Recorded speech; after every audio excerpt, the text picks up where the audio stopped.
विद्यार्थी मित्रांनो, आज आपण इयत्ता 5वीच्या परिसर अभ्यास भाग 2 या पाठ्यपुस्तकातील ऐतिहासिक काळ हा पाठ पाहणार आहोत.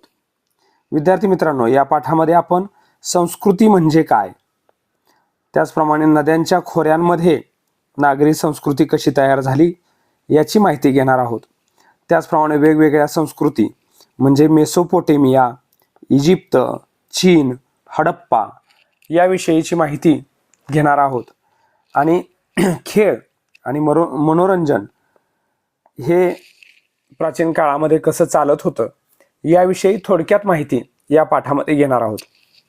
विद्यार्थी मित्रांनो, आपण दुसऱ्या पाठामध्ये हे पाहिलंय की ज्या काळामध्ये इतिहास लिहिण्यासाठी ग्रंथ, हस्तलिखिते इत्यादीमधून लिखित पुरावा उपलब्ध होतो त्या काळाला ऐतिहासिक काळ असे म्हणतात.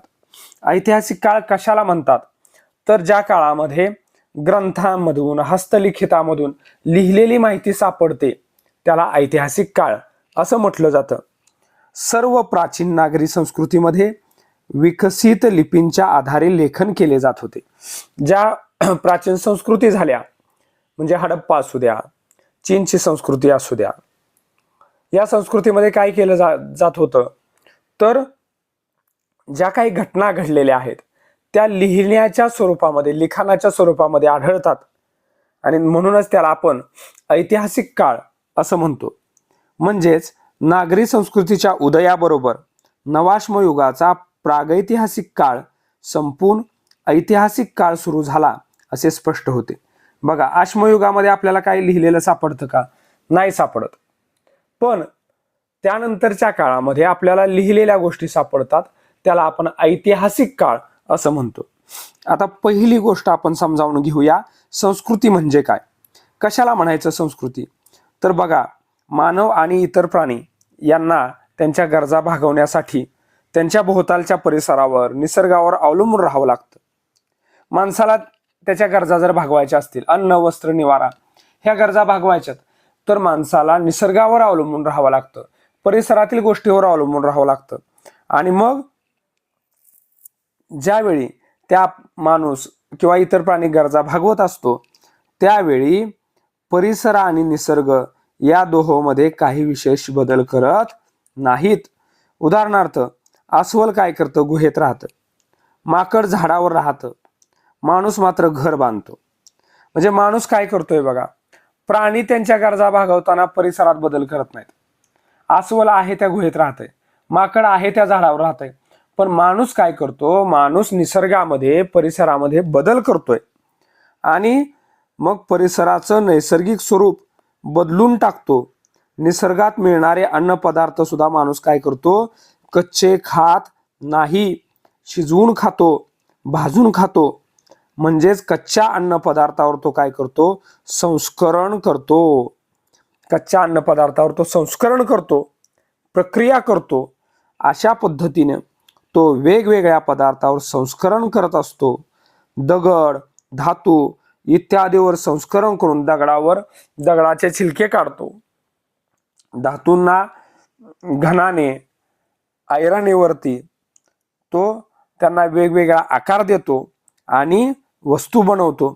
अशा पद्धतीनं संस्करण करून गरजेनुसार मातीपासून भांडी, विटा, इतर अनेक वस्तू तयार करतो. कापसापासून सूत तयार करतो आणि सुतापासून कापड तयार करतो. म्हणजे माणूस काय करतोय बघा, निसर्गातल्या गोष्टीवर प्रक्रिया करतो, संस्करण करतो आणि गरजेनुसार त्यांचं स्वरूप काय करतो? बदलून घेतो. आणि हे करण्यासाठी त्याला कौशल्यांची गरज असते. हवी ती वस्तू घडवण्याआधी त्याला विचार करावा लागतो. ती वस्तू प्रत्यक्ष घडवण्यासाठी त्याला श्रम करावे लागतात. विचार, कौशल्य आणि श्रम यांच्या परंपरेतून अनेक कलांची निर्मिती झाली. बघा, वाक्य लक्षात ठेवा, विचार, कौशल्य आणि श्रम यांच्या माध्यमातून अनेक कलांची निर्मिती झालेली आहे. या कला आणि परंपरा यांचे ज्ञान प्रत्येक पिढीने पुढच्या पिढीकडे सोपवलं. बघा, या कला आहेत, या परंपरा आहेत, त्याचं ज्ञान प्रत्येक पिढीनं पुढच्या पिढीकडे सोपवलंय. त्यासाठी झालेल्या वैचारिक देवाणघेवाणीतून भाषा सुद्धा काय झालेली आहे? समृद्ध होत गेलेली आहे. त्यासाठी जी वैचारिक देवाणघेवाण झाली त्यातून भाषा सुद्धा समृद्ध होत गेलेली आहे. वेगवेगळी कला कौशल्ये आणि परंपरा यांचे अनेक पिढ्यांकडून मिळालेले ज्ञान आणि त्या ज्ञानाच्या आधारे निर्माण झालेली जीवन पद्धती म्हणजे संस्कृती होय. संस्कृतीची व्याख्या लक्षात घ्या, पाठ करून ठेवायची. विविध कला कौशल्ये आणि परंपरा यांचे अनेक पिढ्यांकडून मिळालेले ज्ञान आणि त्या ज्ञानाच्या आधारे निर्माण झालेली जीवन पद्धती म्हणजे संस्कृती होय. बघा, वेगवेगळ्या कला आहेत, कौशल्य आहेत आणि परंपरा आहेत, या पिढ्यानपिढ्या चालत आलेले आहेत. त्याचं ज्ञान आणि त्या ज्ञानाच्या आधारे, ते जे ज्ञान आहे त्या ज्ञानाच्या आधारे निर्माण झालेली जीवन पद्धती याला म्हणायचं संस्कृती. बघा आता, नद्यांच्या खोऱ्यामधील नागरी संस्कृती. वेगवेगळ्या नद्या आहेत, मोठमोठ्या नद्या आहेत, त्याच्या आजूबाजूला वस्ती झाली, शेती केली गेली आणि नवाश्मयुगीन संस्कृती जी आहे ती नवाश्मयुगीन संस्कृती कृषी प्रधान. आपण बघितलंय अश्मयुगाचे प्रकार, पुराश्मयुग, मध्याश्मयुग आणि नवाश्मयुग. तर नवाश्मयुगामध्ये शेतीचा जीवनावरती प्रभाव होता आणि शेतीचे उत्पादन चांगले होण्यासाठी सुपीक जमिनीची आणि बारमाही पाणी पुरवठ्याची आवश्यकता असते. शेतीचं उत्पादन चांगलं जर व्हायचं असेल तर काय करायला लागतं, सुपीक जमीन पाहिजे असते. त्याचप्रमाणे बारमाही पाणी पुरवठा सुद्धा गरजेचा असतो. साहजिकच नवाश्मयुगीन मानवाने नद्यांच्या काठावरती गावं वसवली. नवाश्मयुगामध्ये काय झालं, नदीच्या काठावर पाणी मिळायचं, त्यामुळे नदीच्या काठावर माणसानं राहायला सुरुवात केली, गावं सुद्धा नदीच्या काठी वसली आणि वेगवेगळ्या कौशल्याच्या आधारे उत्पादनामध्ये वाढ झाली, चाकाचा उपयोग केला, व्यापारात भरभराट झाली, वेगवेगळ्या लिपीचा उपयोग केला आणि याच्यामुळे नवाश्मयुगामध्ये नागरी संस्कृती उदयाला आली. आणि जगातील 4 प्रदेशामध्ये, लक्षात ठेवा, जगामध्ये जे 4 प्रदेश आहेत तिथली संस्कृती खूप महत्वाची आहे. बघा इथं नकाशा आहे. युरोप, आशिया, आफ्रिका ही जी खंड आहेत या खंडामध्ये जी संस्कृती उदयाला आली आणि ऑस्ट्रेलिया. बघा ही 4 खंड तुम्हाला इथं नकाशामध्ये दिसत आहेत. ही जी 4 खंड आहेत ही खूप महत्वाची आहेत. याच खंडामध्ये वेगवेगळी संस्कृती उदयाला आलेली आपल्याला दिसते. आपण थोडासा नकाशा पाहूया. युरोप खंड आहे, आशिया खंड आहे, ऑस्ट्रेलिया खंड आहे आणि आफ्रिका खंड आहे. इथं तुम्हाला कोपऱ्यामध्ये इजिप्त नावाचा देश दिसतोय. इथं नाईल नावाची नदी दिसते. बघा नदी महत्वाची लक्षात घ्या. मेसोपोटेमिया नावाची जी संस्कृती माग आपण पाहिली ती कुठल्या नदीच्या काठावरती आहे? बघा युफ्रेटिस आणि टायग्रिस या नद्यांच्या काठावरती आहे. इथं हडप्पा संस्कृती आहे, सिंधू नदीच्या काठावरती आहे. गंगा, ब्रह्मपुत्रा ह्या सुद्धा खूप मोठ्या नद्या आहेत. चीनची संस्कृती आहे. बघा होयांग हो नावाची जी नदी आहे, त्याचप्रमाणे यांगत्से नावाची नदी आहे, त्या नदीवरती ही संस्कृती आपल्याला आधारित असलेली दिसून येते. त्याचप्रमाणे ऑस्ट्रेलियामध्ये सुद्धा आपल्याला प्राचीन संस्कृती आढळते. वेगवेगळी समुद्राचे नावं, अटलांटिक आहे, हिंदी महासागर आहे. आपल्या पुस्तकामध्ये जे दिलेले नकाशे आहेत, नकाशे व्यवस्थित पहा. नकाशा खूप काही शिकवून जातो. साधारणपणे एकाच कालखंडात म्हणजे सुमारे 3000 वर्षापूर्वी नागरी संस्कृती उदयाला आल्या. नागरी संस्कृती केव्हा उदयाला आल्या? सुमारे 3000 वर्षापूर्वी. कुठल्या नागरी संस्कृती आहेत लक्षात घ्या. कुठल्या 4 प्रमुख संस्कृती आहेत आपल्याला सांगता आलं पाहिजे. मेसोपोटेमिया, युफ्रेटिस आणि टायग्रिस या नद्यांच्या काठावरती. इजिप्तची संस्कृती आहे. कुठल्या नदीच्या काठावरती? तर नाईल नदीच्या काठावरती. भारतीय उपखंड सिंधू नदी लक्षात ठेवायची. आणि चीन मध्ये होयांग हो आणि यांगत्से या नद्या आहेत. आणि हे 4 प्रदेश लक्षात आले. मेसोपोटेमिया, इजिप्त, भारतीय उपखंड आणि चीन. मेसोपोटेमिया, इजिप्त, भारतीय उपखंड आणि चीन हे ते 4 प्रदेश आहेत. या नद्यांच्या काठावरती जी संस्कृती उदयाला आली त्यांना नद्यांच्या खोऱ्यांमधील नागरी संस्कृती असं म्हटलं जातं. लक्षात ठेवायचं. आता मेसोपोटेमिया संस्कृती आपण पाहूया. मेसोपोटेमिया बघा, मेसोपोटेमिया नाव जरा वेगळं आहे पण लक्षात ठेवा. मेसोपोटेमिया हे एखाद्या देशाचं नाव नसून मेसोपोटेमिया देश आहे का? नाही. काय आहे मग? तर ते प्रदेशाचं नाव आहे. मेसोपोटेमिया हा काय आहे? प्रदेश आहे, देश नाही. मेसोपोटेमिया याचा अर्थ काय आहे? दोन नद्यांच्या मधला प्रदेश. मेसोपोटेमिया म्हणजे काय? तर दोन नद्यांच्या मधला प्रदेश, त्यालाच म्हणतात दुआब. आपल्या भारतामध्ये त्याला नाव आहे दुआब. दुआब म्हणजे दोन नद्यांच्या मधला प्रदेश. प्राचीन मेसोपोटेमिया म्हणजे टायग्रीस आणि युफ्रेटिस या दोन नद्यांमधील प्रदेश. बघा, आपण नकाशामध्ये देखील बघितलं मेसोपोटेमिया काय आहे. हा टायग्रीस, बघा इथं नकाशात दिसतंय, टायग्रीस आणि युफ्रेटिस या दोन नद्यांच्या मधला प्रदेश आहे, त्याला म्हणायचं मेसोपोटेमिया. आणि या दोन्ही नद्या काय आहेत? कुठल्या देशामध्ये आहेत? तुर्कस्तान, सिरिया आणि इराक. बघा, तुर्कस्तान, सिरिया आणि इराक या देशामधून या दोन नद्या वाहतात. मेसोपोटेमियामध्ये ऊर, बघा लक्षात घ्या, त्या नगरांची, शहरांची नाव आहेत.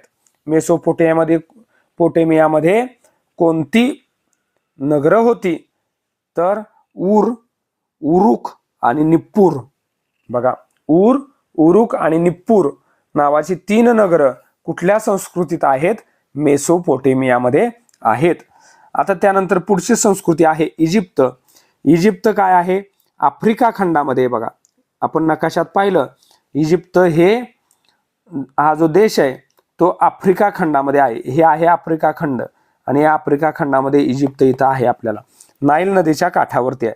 लक्षात घ्या, आफ्रिका खंडातील उत्तरेला सहारा वाळवंटाच्या पूर्व भागातून, आफ्रिका खंडाच्या उत्तरेला सहारा नावाचं वाळवंट आहे आणि त्या सहारा नावाच्या वाळवंटामध्ये नाईल नदी वाहते आणि तिच्या खोऱ्यामध्ये जगातला एक समृद्ध अशी प्राचीन संस्कृती भरली आणि ती संस्कृती म्हणजे इजिप्तची प्राचीन संस्कृती. नाईल नदीला दरवर्षी पावसाळ्यात पूर येतो, नाईल नदीला पूर येतो आणि मग ही नाईल नदी काय करते? ज्यावेळी पुराच्या पाण्याबरोबर मोठ्या प्रमाणावर गाळ आणते आणि नदीचा गाळ हा सुपीक असतो, लक्षात ठेवायचं. आणि तो जो प्रदेश आहे तो अत्यंत सुपीक बनला आणि मग इजिप्तमधील प्राचीन संस्कृतीचे जे लोक आहेत ते काय करायचे? बंधारे घालायचे आणि नाईलच्या पुराचं पाणी साठवायचे. त्यातला गाळ खाली बसायचा आणि मग त्याचा वापर सिंचनासाठी केला जायचा. त्यानंतर पुढची संस्कृती आहे चीन. ही चीनची जी संस्कृती आहे ती होयांग हो, नदीचं नाव लक्षात ठेवा, होयांग हो. या नदीच्या खोऱ्यामध्ये या चीनच्या संस्कृतीचा विकास झाला. चीन परंपरेनुसार हुआंगदी या राजानं शेती केली, पशुपालनास सुरुवात केली, चाकाची वाहनं चालू केली, नौका वहन चालू केलं, वस्त्रे याची सुरुवात केली. कोणत्या राजानं याची सुरुवात केलेली आहे? हुआंगदी. लक्षात ठेवा, होयांग हो हे नदीचं नाव आहे आणि हुआंगदी हा राजा आहे. या राजानं पशुपालनाची सुरुवात केली, शेती सुरुवात केली, चाकाची वाहनांची सुरुवात केली, नौका, वस्त्र यांची सुरुवात केलेली आहे. आणि त्याची जी राणी आहे त्या राणीनं काय केलेलं आहे? रेशीम उत्पादन. रेशीमला इंग्रजी शब्द आहे सिल्क, लक्षात ठेवायचं. तर रेशमाचं उत्पादन आणि रेशीम रंगवण्याचं तंत्र या चीनच्या राणीनं, कुणाच्या? हुआंगदी या राजाच्या राणीनं ते शोधून काढलं असं चिनी लोक मानतात. चिनी लोकांचं असं म्हणणं आहे की हुआंगदी नावाचा जो राजा होता त्यानं पशुपालनाची सुरुवात केली, शेतीची सुरुवात केली, नौका नयनाची सुरुवात केली, वस्त्रांची सुरुवात केली. त्याचप्रमाणे त्याच्या राणीनं रेशमी वस्त्र तयार करण्याचं जे तंत्र आहे त्याचं उत्पादन, ते रंगवण्याचं तंत्र शोधून काढलं. चीनमध्ये कुठली शहरं होती? तर लोयांग, बीजिंग आणि चांगान किंवा चांगान. लोयांग, बीजिंग आणि चांगान ही चीनच्या संस्कृतीतली महत्वाची शहरं आहेत. आता महत्वाची एक संस्कृती आहे हडप्पा संस्कृती. इयत्ता 6वीला तुम्हाला 6वीच्या पाठ्यपुस्तकात याची व्यवस्थित आणि खूप छान माहिती दिलेली आहे. सिंधू संस्कृती असं देखील या संस्कृतीला म्हटलं जातं. का बरं? तर या संस्कृतीचा उदय हा सिंधू नदीच्या काठावरती झालेला आहे. पंजाब मधील हडप्पा आणि सिंध मधील मोहेंजोदडो नावं लक्षात ठेवा, खूप महत्वाची नाव आहेत. हडप्पा संस्कृतीमध्ये हे एक नाव आणि मोहेंजोदडो हे एक नाव. हडप्पा आणि मोहेंजोदडो ही काय आहेत? तर ही शहरं आहेत ह्या हडप्पा संस्कृतीतली. आणि पहिल्यांदा हे शहर कुठलं सापडलं? हडप्पा. म्हणून त्या संस्कृतीचं नावच पडलं हडप्पा संस्कृती. कुठल्या नदीच्या काठावर आहे? सिंधू नदीच्या काठावर आहे. आता ही दोन्ही शहरं आहेत ती कोणत्या देशात आहेत? तर ती आहेत पाकिस्तान या देशामध्ये आहेत. आपला शेजारी देश आहे भारत. या देशापासून पाकिस्तान हा देश हा वेगळा झालेला आहे. पूर्वी पाकिस्तान हा भारताचाच भाग होता आणि या देशामध्ये हडप्पा आणि सिंध प्रांतामध्ये मोहेंजोदडो नावाचं एक ठिकाण आहे. ही दोन्ही ठिकाणं आहेत. त्याचप्रमाणे गुजरात, आपलं भारतामध्ये हे राज्य आहे गुजरात, त्यामध्ये लोथल, धोलावीरा, राजस्थान राज्यामध्ये कालीबंगन हे एक ठिकाण आहे. ही हडप्पा संस्कृतीची ठिकाणं आहेत. या संस्कृतीच्या नगराची रचना कशी आहे? या हडप्पा संस्कृतीमध्ये जी शहरं आहेत ती खूप रेखीव आहेत. बघा, आखीव रेखीव आहेत, एकमेकांना समांतर आहेत, काटकोनात छेदणारे रस्ते आहेत. त्याचप्रमाणे ही जी हडप्पा संस्कृती आहे ते त्यामध्ये चौकोनी जागेमध्ये घरं आहेत, धान्याची मोठी कोठार आहेत, प्रशस्त घरं आहेत, ही वैशिष्ट्ये आहेत. सांडपाणी वाहून नेण्यासाठी झाकलेली गटारं सुद्धा हडप्पा संस्कृतीमध्ये आहेत. घरोघरी स्नानगृह आहेत, शौचालय आहेत, सार्वजनिक आरोग्याची काळजी घेणारी व्यवस्था आहे. त्याचप्रमाणे सार्वजनिक विहिरी देखील आहेत. लक्षात ठेवा, हडप्पा संस्कृतीमध्ये नगराचे म्हणजे शहराचे 2 ते 4 भाग आहेत. प्रत्येक विभागाला स्वतंत्र अशी तटबंदी आहे. मातीची पक्की भाजलेली खणखणीत वाजणारी भांडी हे हडप्पा संस्कृतीचं वैशिष्ट्य आहे. हडप्पा संस्कृतीचं वैशिष्ट्य काय आहे? तर मातीची पक्की भाजलेली भांडी, त्याचप्रमाणे खणखणीत वाजणारी भांडी हे वैशिष्ट्य आहे. भांड्याचा रंग लाल आहे, त्याच्यावरती पिंपळ पानाचं, माशांच्या खवल्यांची सुबक अशी नक्षी काढलेली आहे. हडप्पा संस्कृतीतील भांड्यावर कशाची नक्षी आहे? पिंपळ पान आणि माशांचे खवले याची नक्षी आहे. त्याचप्रमाणे वेगवेगळ्या रंगीत दगडापासून मणी, कासे या धातूच्या वस्तू हडप्पा संस्कृतीमध्ये बनवल्या जात होत्या. असे कुशल कारागीर तिथं होते. हडप्पा संस्कृतीच्या देवदेवतांची नावं माहीत नाहीत, पण मातृदेवता आणि पशुपती हे 2 देवता हडप्पा संस्कृतीमध्ये आहेत. लक्षात ठेवायचं, हडप्पा संस्कृतीमध्ये कोणत्या 2 देवता आहेत? तर मातृदेवता आणि पशुपती. लक्षात ठेवायचं आहे. असे तेथे मिळालेल्या मातीच्या मूर्ती आणि मुद्रा याच्यावरून लक्षात येत आहे. इथं आपल्याला हडप्पाकालीन ज्या मुद्रा आहेत, मुद्रा म्हणजे नाणी, आपण कॉईन वापरतो. आपल्या भारताचं कॉईन आता 5 रुपयाचं वेगळं आहे, 10 रुपयांचं वेगळं आहे, 20 रुपयांचं वेगळं आहे, 2 रुपयांचं वेगळं आहे, 1 रुपयाचं नाणं वेगळं आहे. तसं हडप्पा संस्कृतीमध्ये अशा प्रकारची नाणी आपल्याला दिसतात. काही मूर्त्या सुद्धा अशा सुबक रेखीव अशा दिसून येतात. आता याच्या पुढचा आपण भाग पाहूया, खेळ आणि मनोरंजन. बघा, प्राचीन काळामध्ये वेगवेगळ्या प्रकारचे खेळ खेळले जायचे आणि त्याच्यामध्ये शिकार नावाचा एक खेळ होता. शिकार करणे आणि कुस्ती, शिकार आणि कुस्ती हे 2 प्रमुख खेळ होते. चित्र दिसतंय आपल्याला, सिंहाची शिकार करणारा राजा. एक राजा दिसतोय, काय करतोय? सिंहाची शिकार करतोय. बघा, इथं त्या राजानं सिंहाच्या छातीमध्ये तलवार खुपसलेली आहे. त्याचप्रमाणे कुस्ती करणारे मल्ल इथं आपल्याला या चित्रामध्ये दिसत आहेत. हे 2 खेळ महत्वाचे खेळले जात असत. आणखी एक खेळ आहे बघा, मेसोपोटेमिया. आपण बघितलं, मेसोपोटेमिया या ठिकाणी ऊर नावाचं शहर आहे आणि त्या शहरामध्ये काही पट आणि सोंगट्या इसवी सन पूर्व 2600च्या सुमाराचा आहे. पट आणि सोंगट्या सापडलेल्या आहेत. कुठं? मेसोपोटेमियामध्ये. बघा, मग प्राचीन इजिप्तमध्ये, इजिप्तच्या संस्कृतीमध्ये सेनात नावाचा खेळ असायचा, सेनात. आणि तो सेनात खेळ कशासारखा होता? तर बुद्धिबळासारखा होता. इजिप्तमध्ये सेनात नावाचा खेळ होता, तो बुद्धिबळासारखा होता. त्याच्यामध्ये सोंगट्या वापरल्या जायच्या. पट ठेवला जायचा. त्याचप्रमाणे प्राचीन चीनमध्ये सुद्धा पट आणि सोंगट्या घेऊन खेळण्याचे वेगवेगळे प्रकार होते. मेसोपोटेमिया आणि हडप्पा संस्कृतीमध्ये पट आणि सोंगट्याचे खेळ लोकप्रिय होते. इथं आपल्याला वेगवेगळे पट दिसत आहेत, बुद्धिबळासारखे बघा, अशा सोंगट्या दिसत आहेत. हडप्पा काळातील खेळणं दिसतंय, त्याला चाक लावलेलं आहे बघा. त्याचप्रमाणे हडप्पा काळातले हे एक खेळणं आहे, बैलगाडी आपण इथं पाहू शकतो बघा. अशी खेळणी हडप्पा संस्कृतीमध्ये वापरली जात होती. हडप्पा संस्कृतीच्या वेगवेगळी जी स्थळं आहेत आपण बघितलं, कालीबंगन आहे, लोथल आहे, त्याचप्रमाणे हडप्पा आहे, मोहेंजोदडो आहे. या ठिकाणी वेगवेगळ्या प्रकारची खेळणी सापडतात. मातीच्या भिंगऱ्या सापडतात, शिट्ट्या सापडतात, खुळखुळे, बैलगाड्या, चाकावरचे प्राणी, पक्षी यासारख्या वस्तू आपल्याला सापडतात बघा. हडप्पा संस्कृतीच्या स्थळांच्या उत्खननात मिळालेल्या मातीच्या वस्तू सोंगट्या म्हणून वापरल्या जात होत्या. ह्या सोंगट्या अशा काही वस्तू आहेत, त्या सोंगट्यांसारखा वापर केला जात होता असे काही तज्ज्ञांचं म्हणणं आहे. त्याचप्रमाणे प्राचीन नागरी संस्कृतीमध्ये खेळाप्रमाणेच संगीत आणि नृत्य हे सुद्धा असायचं आणि वेगवेगळ्या उत्सवाच्या प्रसंगी संगीत वाजवलं जायचं, नृत्य केलं जायचं. त्या काळी अनेक प्रकारची वाद्य होती. बालाग बघा, बालाग नावाचं एक तंतुवाद्य कुठं होतं? मेसोपोटेमिया या प्रदेशात वापरलं जायचं, बालाग.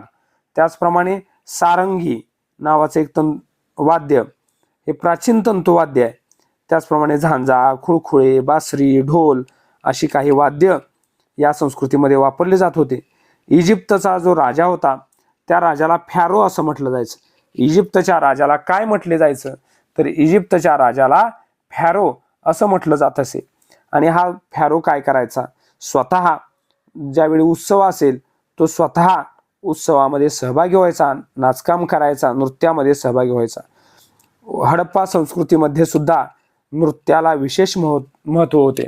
हडप्पा संस्कृतीत नृत्याला खूप महत्त्व होतं, कारण मोहेंजोदडो या ठिकाणी नर्तिकेची एक मूर्ती सापडली बघा. काशे या धातूपासून एक नर्तिकेची मूर्ती सापडलेली आहे. कुठं सापडली? मोहेंजोदडो या ठिकाणी. मग त्यामुळे आपल्याला निष्कर्ष काढता येतो की हडप्पा संस्कृतीमध्ये सुद्धा नृत्याला विशेष महत्त्व होतं. आणि मग आपण या पाठामध्ये बाळांनो अश्मयुगापासून मानवी संस्कृती कशी सुरू झाली आणि शेवटी नागरी संस्कृती कशी तयार झाली इथपर्यंतची माहिती घेतली. इयत्ता 6वी मध्ये आपल्याला हडप्पा संस्कृतीचा विशेष अभ्यास करायचा आहे. इथं आपल्याला बालाग नावाच्या वाद्याचं चित्र दिलेलं आहे. हे बालाग वाद्य आहे. हे कुठं वापरलं जात होतं? मेसोपोटेमियामधील ऊर या प्रदेशामध्ये हे बालाग नावाचं वाद्य वापरलं जायचं. याच्यामध्ये 11 तारा आहेत. त्याची उंची 2.1 मीटर इतकी आहे. त्याचा काळ इसवी पूर्व 2650 असा आहे. चित्रातील बालाग पुआबी नावाच्या बघा, चित्रातील जे बालाग आहे ते आपल्याला मिळालेला आहे, पुरावा मिळालेला आहे या बालागचा.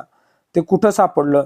तर पुआबी नावाची एक राणी होती आणि तिचं जे थडगं आहे त्या थडग्यामधून हे बालाग नावाचं वाद्य आपल्याला मिळालेलं आहे. इसवी पूर्व 2650 या काळाचा आहे. विद्यार्थी मित्रांनो, ऐतिहासिक काळामधली आपल्या वेगवेगळ्या संस्कृती आहेत. मग त्यामध्ये चीनची संस्कृती आहे, त्याचप्रमाणे मेसोपोटेमियाची संस्कृती आहे, त्याचप्रमाणे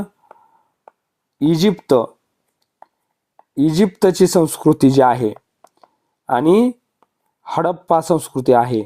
याविषयीची माहिती आपण आजच्या पाठात पाहिली. तिथलं नागरी जीवन पाहिलं, काही खेळांची नावं पाहिली. बाळांनो, तुम्हाला हा पाठ निश्चितपणे समजला असेल अशी मी आशा करतो आणि तुमच्या अभ्यासाला खूप खूप शुभेच्छा देतो. धन्यवाद.